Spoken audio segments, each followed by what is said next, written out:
Un placer volverte a tener aquí.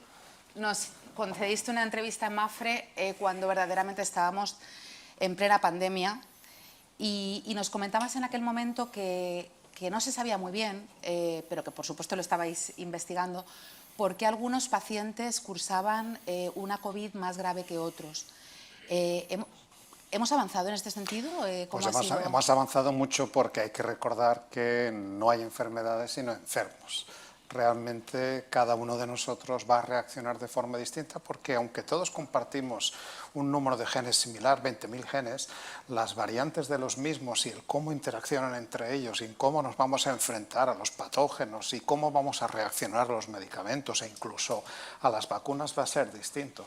Por eso hay personas que se toman un mismo medicamento y pues consiguen aliviar o incluso curar esa enfermedad, mientras que otras pues ese medicamento parece ser inefectivo, ¿no? Por eso necesitamos una medicina que tenga en cuenta la connotación genética, que tenga en cuenta nuestra individualidad.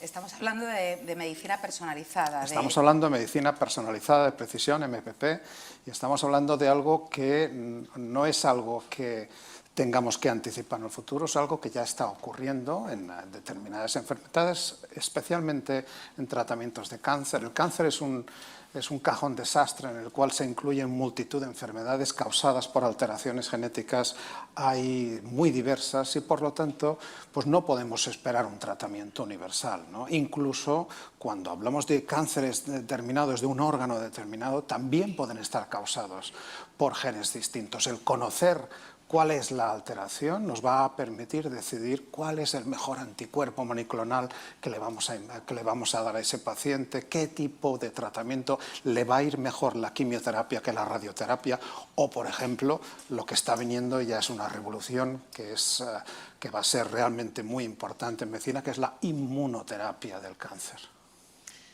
Estamos ya curando pacientes a través de la medicina personalizada. ¿En qué enfermedades estamos obteniendo los mejores logros y qué viene? Bueno, en particular, ya te he dicho que en cáncer es una de ellas, pero hoy es el día de las enfermedades raras, ni para referirme a una de ellas, por ejemplo, retinosis pigmentaria, una degeneración de retina causada por alteraciones hasta en 200 genes. Claro, es importante, si vamos a desarrollar un tratamiento para una persona que tenga retinosis, es saber cuál es el gen que tiene afectado. Si resulta que tiene un gen que se llama RPE65, resulta que hoy en día ya disponemos de una terapia que se llama Luxturna, que está aprobada en Europa y también en España y que es un adeno asociado, es un vector viral que se inocula intraocularmente debajo de la retina y que es capaz de llevar este gen correcto para restaurar la función de la retina. Por lo tanto, ahí tienes un ejemplo muy concreto de que podemos aplicar ya esa medicina personalizada de precisión, que no es válido para todos los pacientes de retinosis, pero para aquellos que tengan esa falla en este gen, pues sí que los podemos utilizar. Pues pensando un poco en las personas y escuchando las intervenciones previas a esta entrevista, me quedo pensando cómo va a revolucionar esto, aparte por supuesto de la mejor posibilidad de curación, cómo va a revolucionar esto la experiencia de una persona que está enferma cuando se le aplica una medicina personalizada, una medicina de precisión. Una buena parte de nuestras enfermedades que padecemos, y en particular el grupo de enfermedades raras, están causadas por alteraciones genéticas. No todas, pero una muy buena parte, ¿no? En enfermedades raras hablamos de más de un 80%. Por lo tanto, lo primero que tenemos que hacer es saber qué es lo que está mal, ¿no? Y esto que parece tan sencillo, pues no lo es. Tenemos unas herramientas espectaculares que nos permiten secuenciar genomas de todas las personas con un tiempo muy limitado y con una inversión relativamente también limitada, ¿no? Pero aún y así, hoy en día, el diagnóstico genético, y nosotros nos dedicamos también al diagnóstico genético, pues tiene una mediana de 5 años. Y esto podría sorprender a mucha gente, decir, pero ¿cómo puede ser esto si ya estamos aquí con unos secuenciadores poderosísimos? No, pues es que no todo es el poder describir la secuencia primaria del genoma. Hay que saber cuál de esos centenares de miles de variaciones que tenemos cualquiera de nosotros, es el causante del estropicio. Y eso ahí es donde está el problema, ¿no? Nosotros tenemos familias que en apenas una semana, 2 semanas, logramos dar con el gen causante. Yo trabajo en albinismo, hay 22 genes que cuando dejan de funcionar dan lugar a otros tantos tipos de enfermedad. Entonces, a veces en un par de semanas lo logramos y la familia se pone muy contenta, pero desde que lanzamos esta iniciativa de diagnóstico hace más de 10 años, hay familias que todavía no hemos logrado. Entonces, no hemos dado con la diferencia genética que es la causante, ¿no? Y esto ocurre no solamente con esta, sino con muchas otras enfermedades. Por eso lo primero que tenemos que hacer es acabar de anotar bien el genoma, anotar la variabilidad individual y asociar estas variabilidades con patologías, ¿no? Esas variabilidades que además son distintas poblacionalmente, ¿no? Por ejemplo, cuando empezamos a hacer estas cosas, todos teníamos el genoma de referencia de una serie de personas nacidas en Estados Unidos, pero que no aplica aquí porque poblacionalmente tenemos aquí unas otras variedades, otras variantes, ¿no? Que tenemos que tener en cuenta a la hora de diagnosticar a gente que vive aquí, que no vive en Estados Unidos, ¿no? Ese tipo de situaciones es algo que hemos tenido que ir evolucionando y aprendiendo con el tiempo. 6,5% de la población mundial padece enfermedades raras. Es un número que no tiene nada de raro. 6,5% traducido a nuestro país son 3 millones de personas, ¿no? 3 millones de personas que hasta no hace tanto pues no tenían un encaje muy directo en el Sistema Nacional de Salud, ¿no? Y desde Bruselas y luego desde los diferentes Estados miembros en Europa se lanzó una iniciativa de investigación, ¿no? Sobre todo, como siempre, ¿no? ¿Qué vamos a desarrollar de terapias para aliviar o curar enfermedades si primero no sabemos cuál es su etiología, cuál es su origen, cuáles son los genes causantes de las mutaciones causantes de estas enfermedades, ¿no? Entonces, eso cambió hace unos 15, 16 años y afortunadamente este país se sumó y nosotros aquí a través del Instituto de Salud Carlos III tenemos el Centro de Investigación Biomédica en Red en enfermedades raras que evidentemente no podemos trabajar con todas, hay más casi 7.000 enfermedades raras, pero somos 62 laboratorios y cada uno de nosotros nos dedicamos a unas cuantas decenas de enfermedades raras, ¿no? Aquí lo que se trata es de sumar más gente, aumentar la masa crítica para que aumente nuestro conocimiento, ¿no? Sobre todo para poder diagnosticar a la gente. Repito, el diagnóstico es importantísimo y después desarrollar las terapias correspondientes asociadas a cada uno de estos genes, que nunca van a ser universales. Eso lo tenemos que tener claro. Las terapias van a estar adaptadas a las mutaciones, adaptadas a los genes que estén fallando en cada momento. ¿Y en qué proporción depende nuestra salud de la herencia genética? Bueno, ¿Y cuál de los hábitos? Bueno, la discusión entre genética y, digamos, educación es eterna, ¿no? Pero básicamente en cuanto a salud, nuestra constitución genética es muy importante. Ahora bien, todos conocemos estos test de genética recreativos, en los cuales los podemos comprar por internet y nos dan una serie de parámetros y no nos dan certezas, nos dan probabilidades. Hay un porcentaje importante de personas que tiene esta variante que usted tiene, que acaba desarrollando un cáncer de colon. Claro, cuando tú lees esto, alguien tiene que ayudar a interpretarte, ¿no? Porque la gente puede leer esto y dice, me voy a morir de cáncer de colon. No, vamos a ver, alguien te tiene que decir que una probabilidad no necesariamente implica una certeza. Si tú tienes una predisposición a desarrollar una enfermedad, pues existen una serie de actuaciones que tú puedes hacer, de dieta, de deporte, de prevención, de medicamentos que retrasen la aparición de la enfermedad, etcétera. Con lo cual no siempre la genética es definitoria. Naces con una mutación en un gen que se llama MC1R y eres una persona pelirroja. Claro, entonces eso hay algunos ejemplos que sí, que el 100% de la genética determina cómo vas a ser, pero cuando hablamos de enfermedad esto no es así. Cuando hablamos de enfermedad, de hecho, una de las sorpresas que hemos conocido en los últimos años es que se han secuenciado personas que deberían estar muertas y están vivas. Son personas que cuando lees el genoma dices, pero si tienen mutaciones en genes que esto es incompatible con la vida. Por lo tanto, esto es una cura de humildad, nos dice que todavía no lo sabemos todo, todavía tenemos muchas cosas más que aprender y que falla este gen, pero probablemente por alguna razón que todavía es inexplicable para nosotros, otros genes compensan esa falla de la función. y eso pues hace que nos tengamos que tomar esto con un poquito más de prudencia y tengamos que reconocer esta humildad de que todavía nos queda mucho por aprender. Absolutamente. Lo que sí sabemos es que realmente la investigación de personas como Katalin Karikó, como esos equipos, ¿no?, que hemos visto que han sido capaces de desarrollar una vacuna o de lograr investigaciones que han sido absolutamente importantes en esta pandemia y que han contribuido a salvar millones de vidas, pues nos lleva a planteamientos como que hace unos días científicos estadounidenses lograban curar a una mujer enferma de VIH, que existen esperanzas de que las técnicas CRISPR sean la solución definitiva. Según su experiencia, ¿ha cambiado esta pandemia la historia de la investigación y cuál es el aprendizaje mayor que como investigador extraes de lo que hemos vivido? Bueno, son muchos elementos que has dicho y muy importantes todos ellos. Por ejemplo, nos sorprendimos cuando dijimos en menos de un año hemos desarrollado unas vacunas basadas en ARN mensajero, que es una tecnología que Katalin Karikó y Drew Weissman y otros investigadores llevan muchísimos años investigando. De hecho, el momento eureka de Katalin Karikó fue en 2005, 15 años antes de que apareciera la pandemia. Por lo tanto, es un ejemplo de que la apuesta por la investigación básica, por el conocimiento, da réditos, pero no da réditos a 2 o 3 años, da réditos a muchos años vista. Algo parecido pasó con las CRISPR, ¿no?, las herramientas de edición génica que nos permiten cambiar a voluntad, como si estuviéramos editando un texto, pues cualquier genoma, ¿no?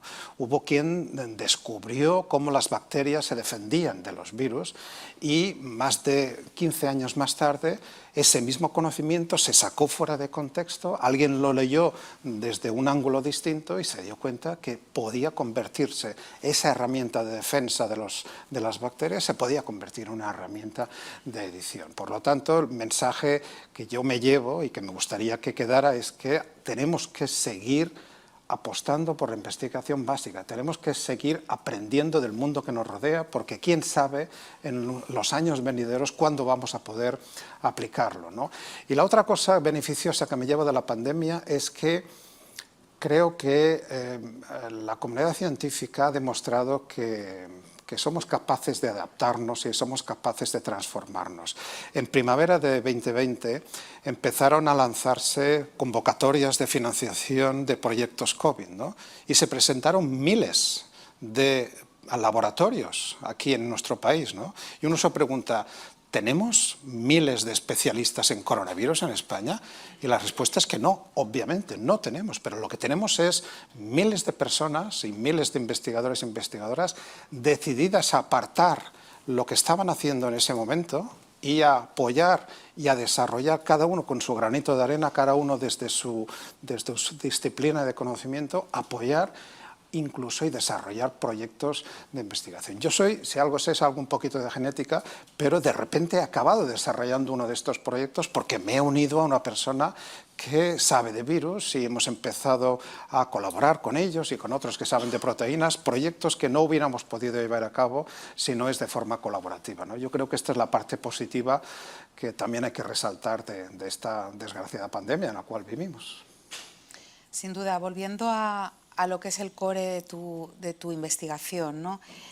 A edición CRISPR y tecnologías como la inteligencia artificial que pueden ayudar a mejorar la prevención, el diagnóstico y tratamientos, por ejemplo, en cánceres infantiles, que es quizá uno de los reflejos más terribles, ¿no?, de la enfermedad, o más recientemente la recuperación de una enfermedad ocular. ¿Qué esperas que suceda en los próximos años? Bueno, esto solamente estamos viendo la punta del iceberg, porque si uno consulta la base de datos de ensayos clínicos, hay una 50 larga de ensayos en estos momentos que están utilizando CRISPR, pero cada vez van a ser más y por ejemplo, han dado esperanza, por ejemplo, en la inmunoterapia que resaltaba anteriormente, ¿no?, en cánceres que son muy agresivos, que son refractarios a quimioterapia, a radioterapia, como mieloma, sarcoma o melanoma, cánceres en los cuales se les puede aplicar la tecnología esta de intentar inactivar los reguladores negativos, ¿no? James Allison y Tasuku Honjo recibieron el Premio Nobel de Medicina en 2018, hace apenas 4 años, recibieron el Premio Nobel precisamente por descubrir estos checkpoints checkpoints del sistema inmune, checkpoints que cuando se inactivan, por ejemplo, con un sistema CRISPR, conseguimos que nuestro propio sistema sea más agresivo contra las células tumorales, ¿no? Fijaros qué belleza de aproximación, que la solución no viene de fuera, sino que es nuestro propio cuerpo al cual le enseñamos a que su sistema inmunitario pues, sea capaz de reaccionar más eficazmente contra esas células tumorales, ¿no?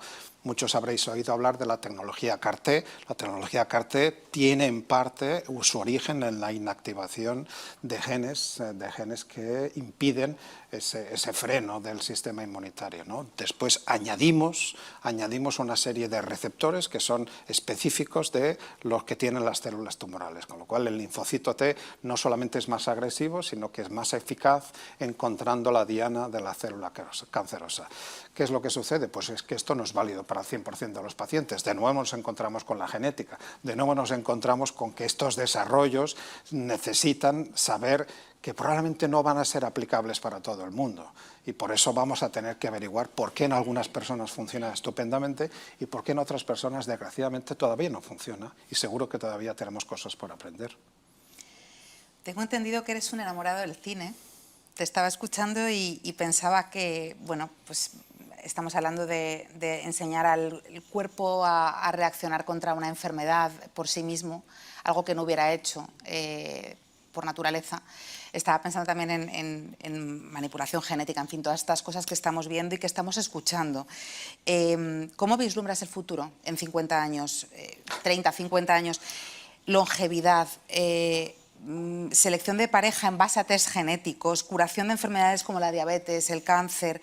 ¿A qué otros escenarios podemos asistir? Mira, hemos oído una ponencia de Nicolás Montserrat estupenda en el cual nos hablaba que uno de los temas a resolver era aging, ¿no? Era el envejecimiento, ¿no? Y aquí entiendo que todos lo que queremos es envejecer bien, ¿no? Envejecer con calidad de vida, ¿no? No se trata de hacernos lo más longevos posibles, ¿no? Por ahí está entre 125 y 130 años, probablemente está el límite actual de lo que podría vivir un humano, ¿no? Pero yo no quiero vivir 125 años, yo quiero vivir el número de años máximo que me permita vivir, pues, dignamente, ¿no? Y entonces entiendo que eso es lo que tiene que responder la ciencia, ¿no? Hay muchas alteraciones genéticas que podremos disminuir y podremos evitar, sobre todo con diagnósticos masivos. En Japón, por ejemplo, el diagnóstico genético preimplantacional pues está relativamente mucho más extendido que en muchos países de aquí, ¿no?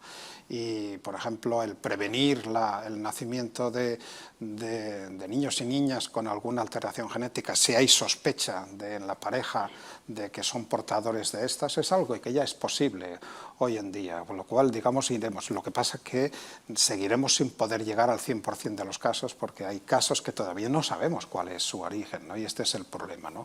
Hay otras enfermedades que son muy comunes y muy complejas, ¿no? Has mencionado la diabetes, ¿no? Yo he trabajado en diabetes hace unos cuantos años, y diabetes es una enfermedad que en el fondo es una de las llamadas enfermedades autoinmunes, ¿no? El cuerpo reacciona contra sus propias células, en este caso, en algunos casos, las productoras de insulina, y tenemos que entender por qué esto es así. Porque esto es así, y sabemos cómo tratarlas, pero son tratamientos sintomáticos, ¿no?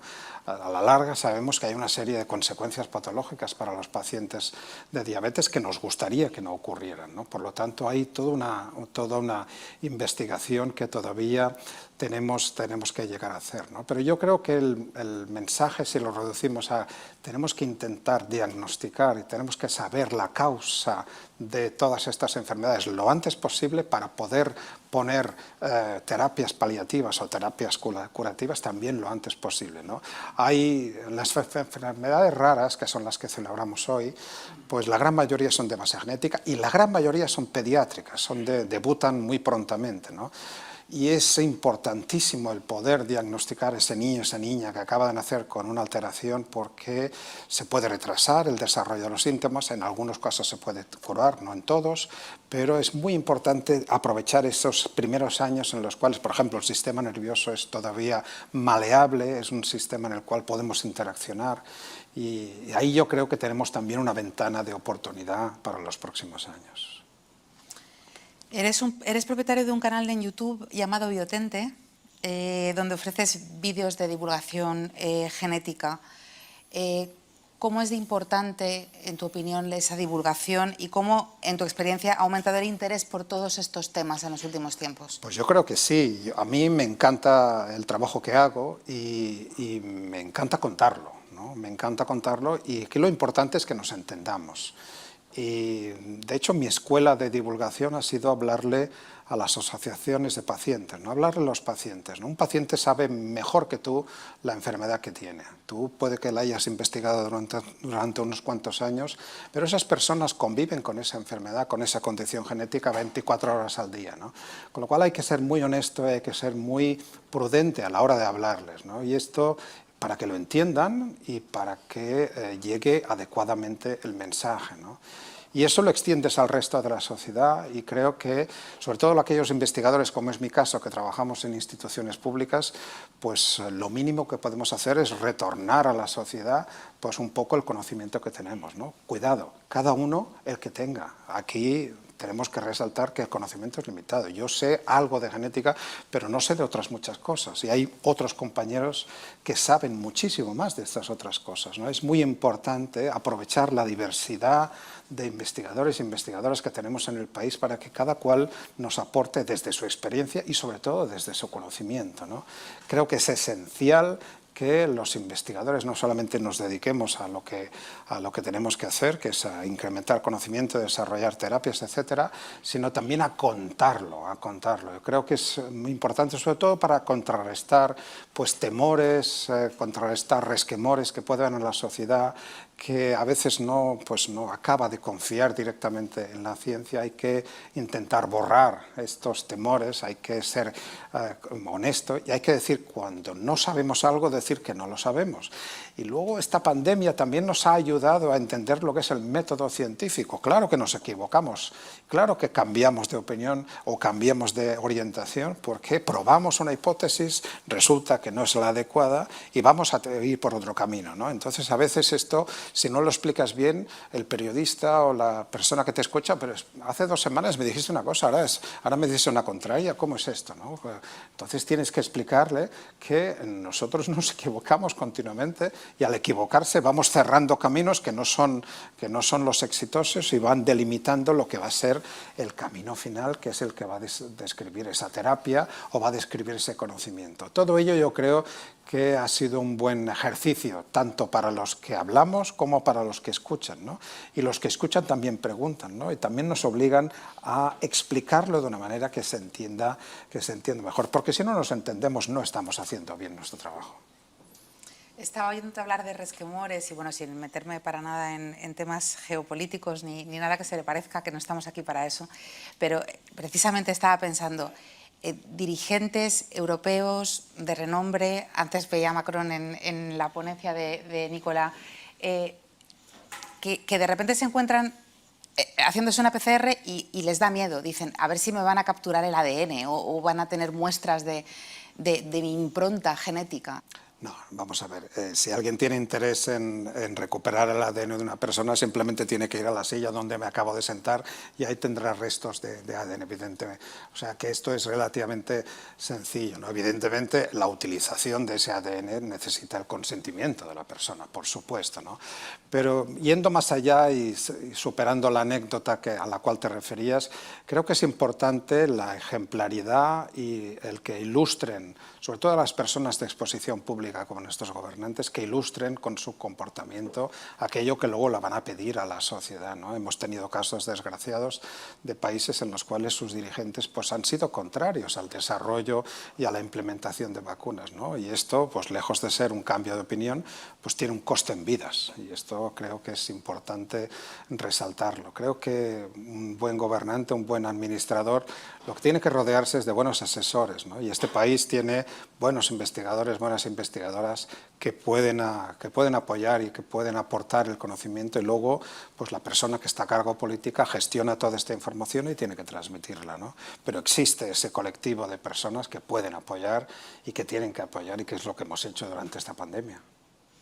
Pues como con el papel que has jugado como presidente del Comité de Ética del CSIC, no te puedo dejar marchar sin hablar de integridad científica, de un poco, sin centrarlo en España, ¿no? La nueva legislación científica en España aporta alguna garantía sustancial, por ejemplo, en derechos de los animales, en situaciones de, bueno, de test con animales, o avances importantes para ciudadanos y científicos. Yo siempre digo que los científicos y científicas tenemos un código deontológico como cualquier otro colectivo de la sociedad, ¿no? O sea, no es cierto que la ciencia sea libertad absoluta. Tenemos creatividad absoluta, pero a la hora de ejecutar nuestros proyectos tenemos unas normas que la sociedad se ha dado a través de los parlamentos y que tenemos que seguir. Por lo tanto, hemos oído hablar de la gestión de los datos de personas aquí en Europa, ¿no? Pues esto es algo que está muy tipificado, ¿no? Tenemos que contar con los consentimientos informados. A veces nos gustaría que las cosas fueran distintas, pero mientras no cambiemos la ley tenemos que convivir con esta legislación. Tenemos que desarrollar, por ejemplo, a veces ensayos preclínicos con animales. Claro, no nos gusta hacerlo, pero cuando no hay métodos alternativos validados que nos permitan dejar de utilizar los animales, lo tenemos que hacer. Pero la investigación con animales es de las cosas más estrictamente reguladas que tenemos en este país y en todos los países miembros de Europa. Hay toda una serie de legislaciones que afectan al uso de agentes biológicos de riesgo, ¿no? Nosotros en nuestro centro trabajamos con el SARS-CoV-2, pero trabajamos porque tenemos un laboratorio de biocontención de nivel 3, que es lo que se necesita para trabajar con seguridad con este virus. O, por ejemplo, trabajamos con organismos modificados genéticamente que tienen una legislación particular y que tenemos que cumplir. Entonces eso es importantísimo, tanto el cumplir estos códigos deontológicos, códigos de buenas prácticas, como el seguir todas estas legislaciones, porque lo único que tenemos los científicos es nuestra credibilidad, y creo que eso es algo que tenemos que mantener y tenemos que preservar. Cuesta mucho de mantener y se pierde muy fácilmente, ¿no? Y ese es el mensaje que siempre hemos trasladado a mis colegas, ¿no? Y es importante que aparte de cuando hay un momento de emergencia, ¿no? Yo siempre digo: investígame despacio que tengo prisa, ¿no? Sí, o sea, tenemos que empezar a ejecutar el proyecto, pero cuidado, vamos a ver si todos los aspectos que contiene ese proyecto, vamos a trabajar con pacientes, tenemos su consentimiento, hemos hecho el esfuerzo de explicarles lo que va a pasarles, vamos a trabajar con animales, tenemos todos los procedimientos, todas las licencias en regla, y esto lleva un tiempo revisarlo, pero esto es una garantía para el investigador y la investigadora, porque cuando luego le van a poner un micrófono y este investigador va a decir: yo trabajo en esto, hago esto, utilizo estos proyectos, va a tener la seguridad de que lo que está haciendo está validado por un comité que lo ha autorizado y está siguiendo escrupulosamente toda la legislación que la sociedad le pide y todas las normas de integridad que necesita cumplir. Y por último, bueno, veníamos bajando hacia la Torre Mafre y hablando un poco de la recuperación de la presencialidad, que bueno, con muchísima satisfacción creo que compartimos todos aquí. ¿Qué beneficios, en tu opinión, tiene pues este tipo de puesta en común con investigadores, con medios de comunicación, con inversores, con todo el ecosistema, digamos, de la salud? ¿Que lo has echado de menos? ¿Se necesita más que nunca? Bueno, yo creo que todos nos hemos pasado 2 años hablándole a una pantalla, ¿no? Y bueno, pues en algunos casos hemos notado que esto pues nos ahorraba viajes, pero en otros casos, como por ejemplo el día de hoy, en el cual hay diferentes colectivos, diferentes personas representadas aquí en la audiencia, pues no solamente lo que estamos hablando aquí, sino lo que va a ocurrir después con el cóctel, esto es lo que se ha perdido, ¿no? Y una de las respuestas o una de las ventajas positivas que ha salido tras la pandemia ha sido la multidisciplinariedad, ¿no? El hecho de que no somos capaces, cada uno de nosotros, de responder, ¿no? Y me congratulo como lo decía Pedro antes, me congratulo de que hay empresas en este país como Mafre que cuando ha surgido un momento de emergencia, pues haya apostado donando unas cantidades significativas de dinero a instituciones como la nuestra, y gracias a ello, gracias a este mecenazgo de nueva creación, que no es tradicional en nuestro país, a diferencia de otros países, pues se han podido financiar un montón de proyectos que de otra manera no se hubieran financiado, ¿eh? Y por ejemplo en el CSIC, gracias a la participación de muchas empresas y hasta de ciudadanos particulares, creedme que nos llamaba gente que decía: quiero invertir, quiero daros 10 euros pues tuvimos que desarrollar una estrategia que permitiera recabar todas esas donaciones para que luego se financiaran un montón de proyectos y que se aprovechara el know-how de la institución, se aprovechara pues, y se exploraran pues, diferentes vías, nuevos candidatos vacunales, sobre todo el desarrollo de antivirales, algo en el cual pues, nuestro centro ha sido puntero, ¿no? Hay miles de moléculas por ahí en las bibliotecas químicas y alguna de ellas pues, puede ser que sea la solución para tratar el virus, pero hay que encontrarla, ¿no? Pues ese tipo de proyectos se han podido hacer pues, gracias a la sociedad civil, ¿no? Sociedad civil que también ha invertido en ciencia, ¿no? Y quiero pensar que cuando se acabe la pandemia, pues esto va a seguir teniendo también su lugar, ¿no? y va a ser también parte de nuestro futuro. Absolutamente. Piensa que cuando yo empecé a finales de los 90 no conocíamos nuestro genoma, para empezar. Nuestro genoma lo conocimos en 2001, por lo tanto, cuando nos referíamos a tenemos que secuenciar el genoma, acordémonos ahora con una sonrisa que hubo quien decía, ¿y esto para qué nos va a servir? ¿No? Igual tendríamos que invertir en otro camino, ¿no? Fijaros lo que nos ha servido, ¿no? Hay incluso empresas que se han desarrollado alrededor de esta parte genómica, ¿no? Y luego nos han llegado pues, nuevas herramientas que nos permiten investigar pues, la parte más oculta o la parte menos accesible del genoma. Apenas tenemos 20.000 genes, pero esto ocupa no más allá de un 2% de nuestro genoma. ¿Qué hay en el 98% restante? Pues hay muchas cosas, pero entre otras cosas ahí están los interruptores que hacen que los genes se activen o se silencien, ¿no? Y uno puede tener una enfermedad no solamente porque tenga la mutación en el gen, sino porque tenga la mutación en el interruptor. Eso, por ejemplo, en los años 90 no éramos capaces de saber dónde estaban. Ahora sí que empezamos a poder acceder a todo este tipo de situaciones. Para mí, en el año 90, el inactivar un gen para preguntarle cómo funcionaba me llevaba 2 años y medio de trabajo. En estos momentos, inactivar un gen para saber cómo funciona a nivel celular me puede llevar unas pocas semanas. Y esto es el cambio en el cual estamos viviendo, ¿no? Yo hace un montón de años, cuando trabajábamos con animales mutantes que eran ilustrativos de una determinada enfermedad, nos teníamos que contentar con los que habían. Ahora yo puedo hacer una cosa que le hemos llamado en el laboratorio los ratones avatar, como la película de ciencia ficción, porque yo diagnostico a una persona con nombre y apellidos, sé qué gen y sé qué mutación está llevando, y esa misma mutación en el mismo gen se lo traslado a un modelo de ratón y ese ratón pasa a ser el avatar de esa persona. Con lo cual puedo preguntarle al ratón si un tratamiento específico va a funcionar a esa persona sin correr el riesgo de exponer a esa persona. Ese tipo de cuestiones es lo que ha pasado. ¿Qué va a pasar en un futuro? Pues es imprevisible sobre todo porque hay cambios cualitativos que son los que nos permiten avanzar. Por ejemplo, la tecnología de ARN mensajero está disponible desde el año 2005, pero ha explotado en el 2020. Ha explotado en forma de vacunas de BioNTech, de Moderna, pero esa misma tecnología es la que nos va a permitir hacer nuevos tratamientos innovadores contra el cáncer, porque el dirigir ARN mensajero contra células no solamente sirve para vacunar a la gente, sirve también para tratar cáncer y otras muchas enfermedades raras. Y además la tecnología de ARN mensajero de estas vacunas, que con la encapsulación con estas nanopartículas lipídicas, esto es un salto cuántico en cuanto al delivery, en cuanto a cómo llevar la droga a las células, ¿no? Y esa misma tecnología de nanopartículas lipídicas, que por ejemplo viene de la biofísica, viene de la ingeniería, pues nos va a permitir tratar un montón de otras enfermedades.